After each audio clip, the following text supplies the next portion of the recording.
Hello, welcome to another lecture. In this lecture we will see initial value theorem and final value theorem for Z transform. So let us start with initial value theorem. So initial value theorem is used to calculate value of xn at n equal to 0. So limit x of n at n equal to 0 in Z domain, it will be limit z tending to infinity x of z.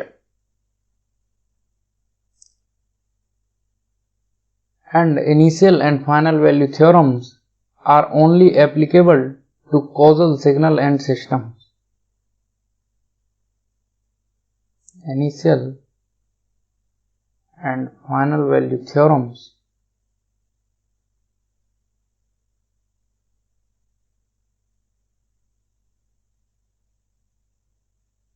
are only applicable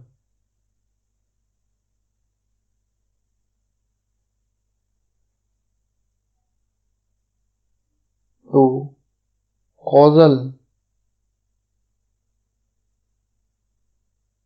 signals and systems. So let us say xn is u of minus n plus 1.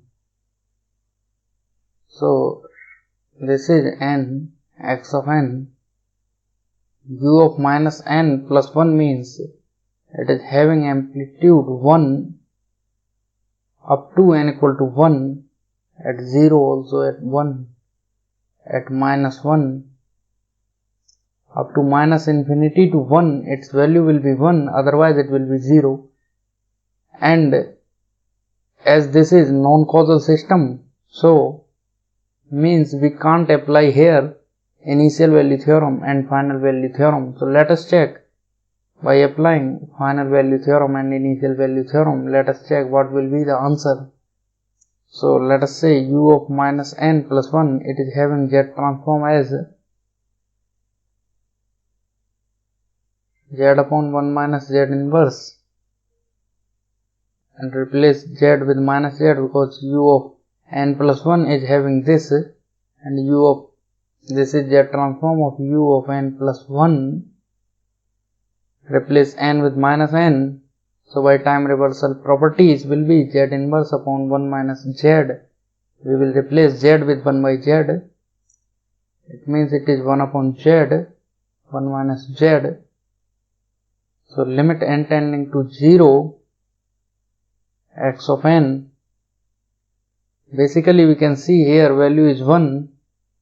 So by applying initial value theorem, it will be limit z tending to infinity z x of z, which is limit z tending to infinity z upon z 1 minus z.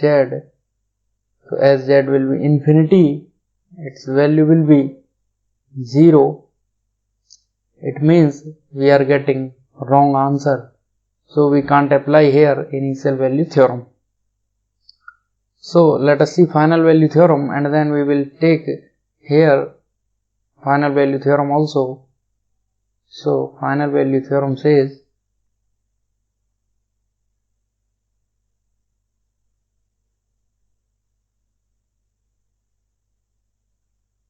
that value of xn at n infinity will be 1 minus z inverse x of z with z1, or we can say limit z tending to 1 minus z inverse into x of z. So let us check here. We can see xn at n infinity is 0, and by final value theorem we have x of z as 1 upon z, 1 minus z, this is our x of z. So x of z is 1 upon z into 1 minus z, and 1 minus z inverse, this is 1 minus z inverse x of z. So apply here z tending to 1. Actually this is not infinity, this is z tending to 1. This is z tending to 1. So apply here limit z tending to 1. So as we will put here, let us rewrite this as minus 1 minus z upon z 1 minus z. I have taken here minus 1 common and I have written this z inverse 1 by z, so it will be z minus 1. In denominator it became z square, so this will cancel out. As we will put z1, it will be minus 1.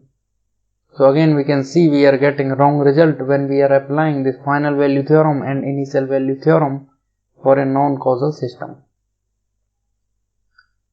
And for final value theorem, there is another property that final value theorem is applicable only when xn has finite limit as n tending to infinity.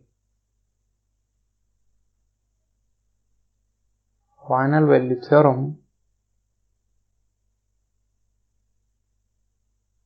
is applicable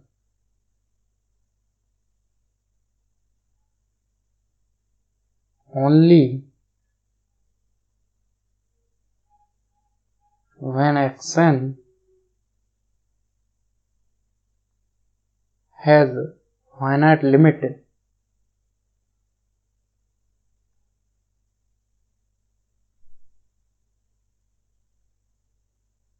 as n tending to infinity.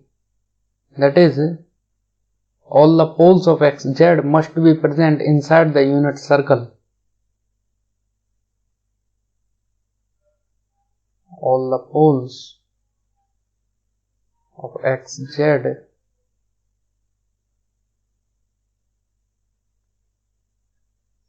must be present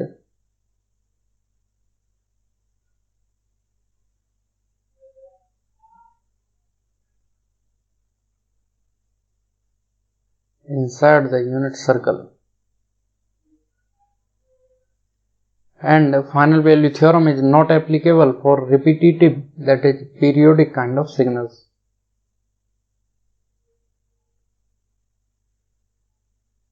Final value theorem is not applicable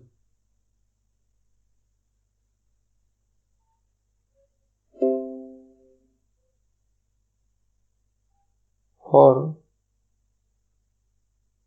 repetitive or periodic kind of signals.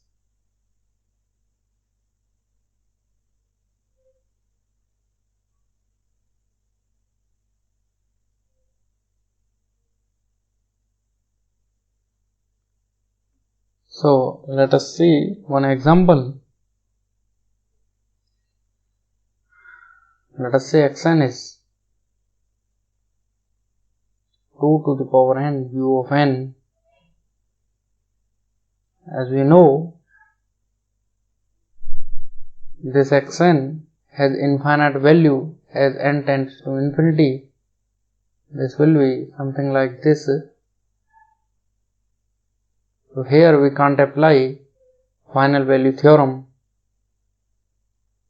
Let us see, by applying final value theorem what we will get. X of z is 1 upon 1 minus 2z inverse, limit z tending to 1, 1 minus z inverse upon 1 minus 2z inverse. So as we will replace this z with 1, x of z became 0, but means x of z is 0, limit z tending to 1 means x of n at n infinity. By final value theorem we are getting 0, but here we can see it will be infinite. So here we can't apply final value theorem. So this is all about initial and final value theorem of Z transform. In subsequent module we will see further topics of Z transform. Thank you.